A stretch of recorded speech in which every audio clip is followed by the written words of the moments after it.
Hello dear friends, subscribers and guests to my channel.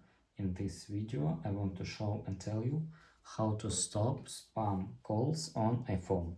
Please put your like, subscribe to my channel and share this video with your friends.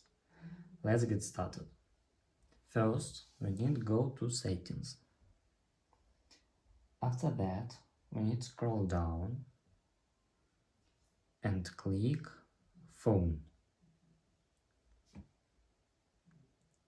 After that, we need to scroll down again and click silence unknown callers.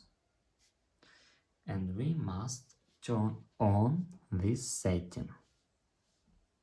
And here we can read: calls from unknown numbers will be silenced, sent to voicemail and display on the recent list.